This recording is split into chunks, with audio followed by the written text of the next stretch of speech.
Hello, ladies and gentlemen. Welcome back for another episode of Song Stories with me, Matt.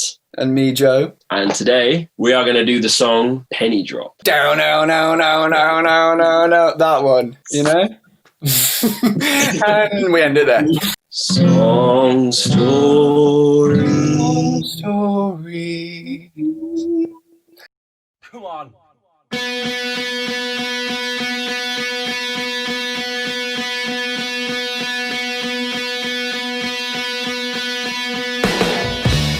Right, Penny Drop. That when I think about it, that tune is old. It is old, isn't it? Yeah. Let's go right back. So in terms of the genesis of Penny Drop, my memory is we wrote it towards the end of our first year at university. Initially, I think we were just jamming, and George, our old bass player, it was just you and I think it might have just even been you and George. It was, yeah. Yeah, it was just you were looping it around, and the bass line was, as I'm sure you guys know, dum dum dum, boom boom boom. And that just kept going. And I can't even remember if me or Owen went like, oh, that's good, let's do something with that. Owen just joined in. Yeah, I think it was. I think that happened from a jam. Yeah, like we were just playing, and then you like must have just come in with the.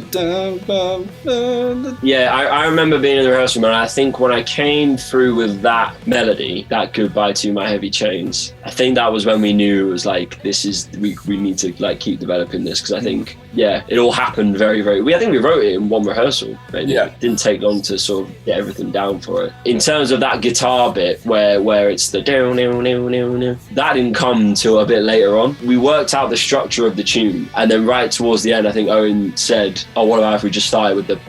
Yeah, you're right. Yeah. I think that's probably. I mean, well, it just is one of the most distinctive parts of the whole song, isn't it? I think like that one note. Yeah, I remember it being written very, very quickly, and it's starting from that jam. I think just moving on then to lyrics and stuff, but you know, even nowadays, but maybe a bit more so when we were writing back in university, I would often just sort of you guys would just go ahead and, you know, construct whatever it was and sort of go through the structures and different sort of avenues and stuff. Yeah. And I would stand or sit in the corner, and while you guys were playing, just scribble down lyrics. Yeah. As it was going on. So I'd be quite quiet for a lot of, like, you know, rehearsals. If it was an idea that we were working on, I'd just sort of sit down, try and get as many lyrics down as possible. And I remember so clearly immediately when that groove started playing and, you know, we started building it up, I was like, I want this melody and this lyric to be as Ian Brown-esque as possible. I want it to sound like Fool's Gold, as in I want the melody to not really change that much or deviate from that root B minor note. But I want the phrasing to be the rhythm and be that kind of distinctive thing all throughout that whole rehearsal. I cannot tell you. I was just like, what would Ian Brown do? Honestly, like, so focused on just trying to make it sound as much like an Ian Brown tune as possible. And I think that comes through. And I think, especially in the chorus for me, that was like, I remember standing in the rehearsal room with the mic holding like Ian Brown, just sort of, I was just in the zone at that point, channeled his energy. Again, like, wrote that whole chorus just like in the corner while you guys were jamming. It's a really unique track with We Are Parkas, because like a lot of the time our choruses are big, but here it just goes right down. And I think that might be why people enjoyed it when we played it. It was almost like they weren't really expecting it, and it was just like, oh, okay. Yeah. I agree. I think to this day it's still something that catches people off guard. I think absolutely that's one of the best things about it. And I think that, like, when we were in the rehearsal room, that was it. That was again, one thing that we kept repeating while we were in there was like, when it went down, it was like, oh, let's just keep it there. Let's not build it up, you know, let's just stay on that groove. And I think, yeah, no, it definitely is, takes you away from what you might expect, like from tunes that we've done previously. And I think it's significant as well. Maybe this is another, similar to Catch Me Out, kind of a little bit of a turning point for us in terms of our writing, because I would say that maybe off our EP, you have like We Are the Gods, I'm Higher, Swallow Me Whole, Sorry Darling, which are all like big chorus indie rock. Let's all have a big old sing-song tunes. Yeah. Not that Penny Drop isn't that, but I think it's the decision we made in that rehearsal not to like thrash out that chorus was a little bit of a change and a bit of a deviation of what we usually were going for at that time. Yeah. So I think like it was, again, a bit significant in terms of let's not always do what's expected of us. Yeah.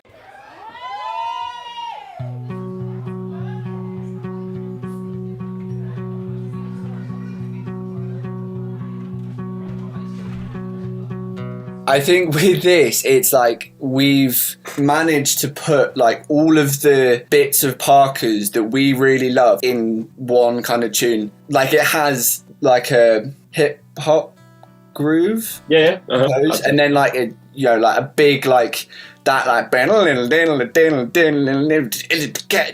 it's just so sweet. I love it. I've said this for a long time to a lot of people. It encapsulates everything that I think like We Are Parkas is about in one like 4-minute song. The lyrics in it, as you say, like the rock part with the big solo in the middle, and that again the sort of Thunderstruck-esque like sort of thing. But it's never but it's that infused with really groovy, almost like dancey sort of rhythms. Do you know what I mean? It's just like, in my opinion, I think that's what separates us from other bands, is that like we try and, whilst we are, I would say, like still a rock band, we never want to be beige. And Penny Drop is like, a good example of that.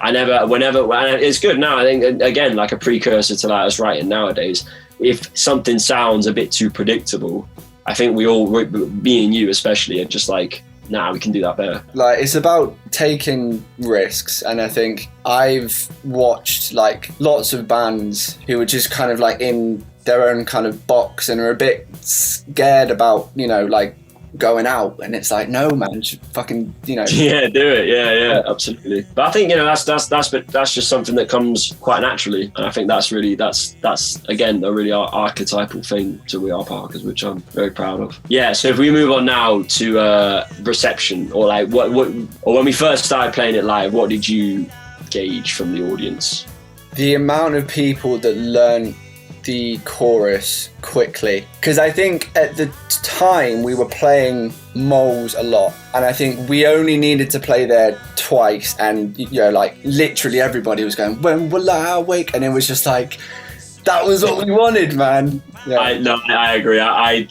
Me being at the front and like seeing that kind of happen, I think actually this kind of brings back some good memories from those first few gigs where we played Penny Drop, because it was just like, what I used to think, this is really sad, but I used to think whenever we played Moles, around the time that we'd written Penny Drop, I was like, my indie kid army and we're just marching to this rhythm that I've created, and it's like, yes.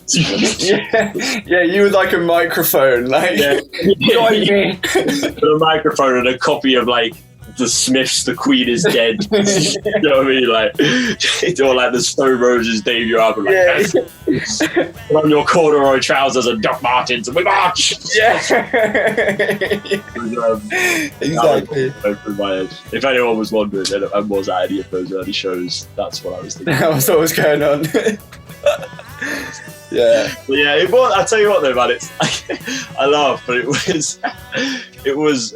Again, like just another one of them tunes where it's you realise you've made something that people really just love to sing, and just find it very easy to sing. It's a mad feeling to know that energy is coming back to you. It is. I think this was the first tune that we wrote where in the studio we put a lot more on it. We added a drone into the choruses, that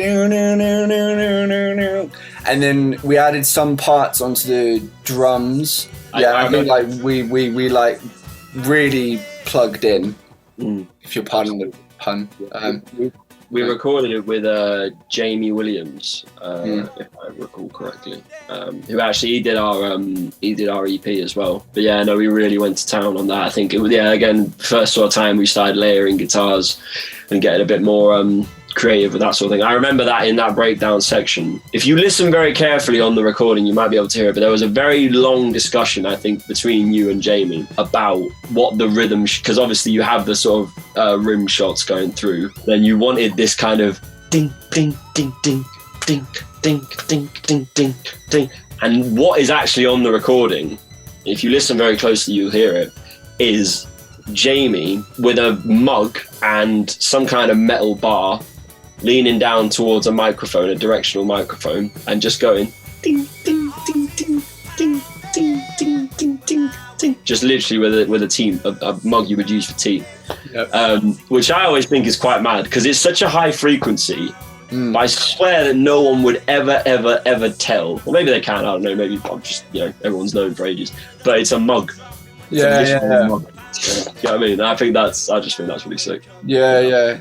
Because it's high, it kind of cuts through, adds a bit more like syncopation, which we love. I think for me, actually, to sum things up, I think that it's a tune that our fans have made really special. As you say, seeing that, the people singing it back after 2-3 listens. Without that, this song isn't sort of in this. It isn't in the set as much. It's just a fact. We won't play it. If I could think of any tune of ours that I would say, as a collective, the big We Are Parkas organism, where our fans and it's us and everyone that's involved in the band, I think it's almost like we all own this song. And totally. We're all part of what makes this song great. Because whenever we play it live, the buzz that I get when it just exactly that, when people start singing it back to you, is amazing. Yeah. And I've never had that. Honestly, we had that a little bit with We Are the Gods, and a little bit with Swallow Me Whole. But again, it's the indie kid march, man. It is, isn't it? Put your Doc Martens in the air. Yeah. Wear your allegiance to We Are Parkas. And your rollie.